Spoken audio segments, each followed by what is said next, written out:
kind of like, oh, yeah, that'll work. Yeah. Are you happy? I think so, yeah. So, Cool. time with about 10 minutes-ish. Right, okay.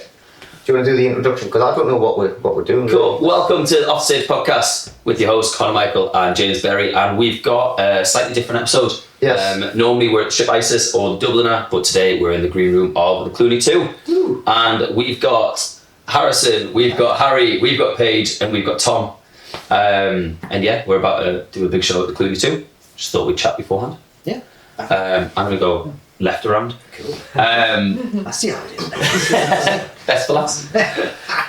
Obviously, a couple of days ago, it was going to be Tall Shaves, and now it's yourself. Are you still doing Tall Shave songs? Or are you going to do yours as well? Yeah, I'm going to do a mix. Like we've got some festivals and stuff coming up for Tall Shaves as well, so it'd be nice to sort of kind of let people know about that and do a bit of that kind of stuff. But yeah, kind of the Tall Shaves thing works best when Kieran's here to do a bit of singing as well. So I thought I'll not do a full set No, that's fair enough. of that. So yeah, we're going to do maybe like 2 or 3 Tall Shave songs. Yeah. Mixing some of my stuff as well, and Tom's going to make it all sound a lot better than when I played on my own. Yeah. That's the intention. I don't know a lot about the background of your band or yourself either, so how do you guys get together and whatnot? Ooh, so Tall Harry. Yeah, Shaves- Live together a lot anyway. So yeah, Tall Shaves started as a duo. So me and Kieran just used to play in a lot of bars in town together. And then we were like, oh, should we write some of our own stuff? So we started doing that, and then I think there's such like a community of musicians together that it kind of just started being like, oh well, we'll do like a 3-piece and we'll do a 4-piece. So we'll kind of call on other musicians that we know to come and play with when sometimes that's Tom. I'm sure when I saw his live, there was a 7-piece. It was like a big think tank. It was everything was on there. Yeah, we've gone kind of as big as 7-piece. But obviously it's hard to maintain that all the time. Yes, you're trying to get practice and it's like, it's really nice when it can happen. Yeah. It's always like a special night. But yeah, I think that the little ones are nice as well. Yeah. They're all just different, aren't they? Is it only original stuff you do, or do you do like covers and stuff as well? Well, a mix of stuff really. So when say if we were to do a Tall Shaves gig, usually we would do mostly our own stuff. But our little party trick is the Rattling Bog. That's when I have in his back pocket as well. It's good when I have it. That's what you know. I do. But yeah, we'll not get that on the set list, James. Just in case. Takes out the set list. Yeah. We got one song for you guys. Done. Yeah, sure. Oh, yeah. Stall play it. Just Big encore at the end. Hold on. Right, you got 3 hours left, guys. You should do it at the end. I think every time I play it now, I just add additional verses. Yeah. So now I put a sock on the foot, and there's a stick in the nest. Wow. Because the egg's by the stick in the nest on the leaf on the twig, and I just keep adding to it now. I've got a last verse that I always put. The sycamore gap. Oh. None that there was a gap, the sycamore gap. I don't know, just because it's a sycamore tree, you know. Yeah. What do you prefer playing, like your stuff or Tall Shave stuff? I like a mixture of the two. I think it's always more fun to play in a band, like things that you've written together. But I was saying to Tom before, recently I've been doing like little bits of writing for like radio drama and stuff like that. Oh, wow. As in the music for it, not the actual drama. And I really like I love other people's stories. So I really enjoy writing for that kind of thing, but I think I prefer more so writing that type of thing, but then performing with me bass. Yeah. You know what I mean? And what do you write as well? You write on guitar, or when you're doing that kind of stuff? I do a lot. A lot of the time I start with on a keyboard. And I'm not very good at the keyboard, but when you're recording you can just play MIDI and then all at a time. And I love the sound of like a piano, so I tend to start with that and then I build on top of it. Because a lot of your songs they start quite piano-y, don't they? Yeah. But I'm going to play them all on guitar tonight because I haven't got like proper piano. It's just like, Harry had a I'm trying to find Steve Bauer almost now. Yeah. So that might work. Yeah. I'd have to get good though, you know what I mean, to justify it. So. I can play guitar, but I don't think I've tried keys properly. I know how to do a C chord. Yeah. and then I know how to do the rest because it's basically the same. Though I can't do the twiddly bits. Do you not think that's like the beauty of it when you're writing songs? Because you know, like when you know an instrument really well, you just know the formulas. So it's almost like maths rather than feeling like being creative. Whereas on a keyboard, I don't really know loads about it. Find an odd chord that doesn't exist. Ooh, that sounds nice. It's really like, ooh, I've just discovered this chord thing. That's an E. I'm gonna call that H7.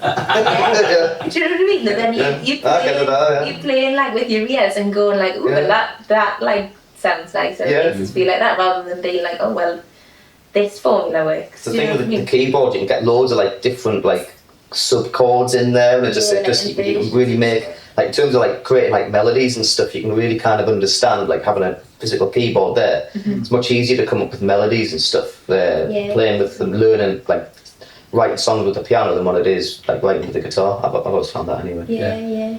I'm sure I've seen. Do you play keys as well? No, I did a spoof one where I pretended to play the keys. I've seen. I can do that, and it sounds shit. So I just bash it and see what happens. Yeah. You look like you've got the technique. That's all you need. That's it. Family opera there. That's it. That's all you need. Yeah. And yourself, obviously, set list. Do you come to a gig where you're like, I know what I'm going to play, or do you just kind of like, I'll make it up on the spot? A bit of both, really. It depends. If I've got a gig with my band, I have to have a set list in place because they like set lists, and I normally don't do set lists, to be honest. The funniest time of the set list story, you'll appreciate this one. Biggest gig in my career, I was playing Holmfirth Picture Drum, was sold out, and in front of 700 people, I started doing my Springsteen impression of 1, 2, 1, and my drummer goes, Harrison, what's the next fucking song? And I was like, oh yeah, you're here, right, cool. So that happened. It was cool, yeah. That's the joys of the loop pedal. I don't have to worry about. I've got you today as a keys player. I think the one song. I should be fine. Change You're on up the there fly. on as well. Just change on the fly. Just throw them off. That's it. I think if you're doing solo though, like you don't really need a set list. Although you do have an idea of what you start with and what you finish with. Everything else in the middle can be just like Based on the feel. Whatever you're in the mood for. Yeah, exactly. What do you want to hear? Just like it's what Wheatless do. Yeah. They don't actually have a set list. They go, okay, what song do you want to hear? Like to the audience. Yeah. So each. Teenage bag. Yeah, it's always teenage. Play that one again. Play the only one we know. Please. Do it again. Do it. You were saying before, obviously, with yourself, you're probably the furthest distance to get here. Yes, I think. Yes. Yeah. How often do you come to the North East for gigs? Oh, I've tried to do more regularly. I like playing Newcastle and bigger on the North East. It's good. Yeah. You know. But last time I was in Newcastle was when was it? I was just telling you a second ago, and this just slipped on me. You said Head of Steam. That was the first show I did. The first one. Yeah, it was my first UK tour. That was messy, that show. Yeah. My old tour manager brought 13% ginger beer. We drank it before the gig. Oh shit. Yeah, it was a homebrew as well. So, yeah, the last time I played, I played some shows in Gateshead and stuff like that, and you know, it's a good time. Yeah. So it's always, as to quote, canny like. It's cool. It's a good time. Yeah. It's a shame Kieran couldn't make it today because last year I was looking for a support act in York, and I was looking on the Yorkshire market on the what's it called, group pages on Facebook, and Kieran had tagged Harrison said, "Oh, Harrison's we want to get in." So I was like, "Oh, that'd be cool." Kieran Harrison come to the same gig, and then it's like, no. Sorry. Also, do you know Kieran well then? I do know Kieran. Yeah, Oh, did some shows with him back in the day. Oh, isn't it a small world like that? Me and Kieran are from like half a mile away from each other back home and never met up till like up here. Oh, really? We met in Newcastle. Jesus, Like, where's he was talking about Hull. Yeah, he's from Hull. Oh, Yeah. nice. He was talking about his brother, and I was like, he obviously wasn't saying his name. He was saying my brother, and it took me like maybe a year to realise that it's like it's what I knew about them. Yeah. Yeah, very formal. Yeah. I like Hull. Yeah, it's playing Hull a few weeks ago actually. Yeah. It's got a And good it- music scene. Oh, it's great. Yeah, I used to live in Hull for a bit at one point. I've only been down for a football game. Oh man, the scene in Hull's lovely. The people Yeah. are so supportive. And like, yeah, I mean, the Adelphi's a cool venue. Good. Yeah, it's just awesome. I'd alter the next tour. Yeah, I like to have been Hull a few times. The wife family comes from Hull. Okay. So I visit there every now and then. It's nice. Hull and back. From Hull and back. For the only fools. It's got like a culture of people who like go to gigs. If that makes Yeah, sense. no, Like, there'll be like so there's like nights like on a Tuesday night there'll be packed with dad and stuff like who plays. And that's just a thing. So it's like you try and get that gig. It's not like your gig. It'll be like a night at a venue. Kind of Yeah. thing. It's a good shot though. I might be worth trying to figure that out. Yeah. Yeah. We're slowly strapped for time, so just before we call the end of this really short podcast, again, I'll go by the left. Have you got any songs that you're planning on releasing, or any shows that you want to kind of announce to be like, and social media tags? So we've got a couple of festivals coming up. So we're playing at Lindisfarne Festival at Nice. Walls. Oh, lovely. Right, so you know. Yeah, and also Hardwick Festival, and we're doing this Sunday for both of those days, which the dates are off the top of my head I can't place. But it's the September. So you find it. Sunday of each one. Hardwick Sunday. Yeah. What's it? August. It's either August 31st or September 1st. I can't remember which one it is, but it's Yeah. one of them anyway. It'll be, but I Yeah. feel like it's the August one. Yeah, We'll go that most one. like, yeah. Yeah. We'll say August. Yeah. Summer festival. Yeah. And if people to find you on social media, what are your social tags? They're all just at Tall Shaves, or my one for my solo stuff is at Paige 92. Cool. And yourself, you said you've got a song out soon. I do. My first single off my second album. It's called Tough Love. On the 24th of July. We've got a show to celebrate that in Blackpool on the 26th. And yeah, the album's going to be called Cheaper Than Therapy. Mint? Yeah, It's a good title. Thank you very much. In social tags? Social tags, just Harrison Rimmer. That's literally pop into Google. You'll see me all over the place. Perfect. Mint. Thanks very much for the small chat, guys. I'll let you go back to set list writing and chilling. Sorry, it was a short pod. We made it 12 minutes. It would have been longer, but James spent 5 minutes figuring out how to close the box.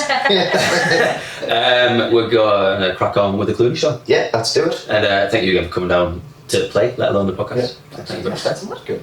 Yeah. Thank you. See you. We'll see you later.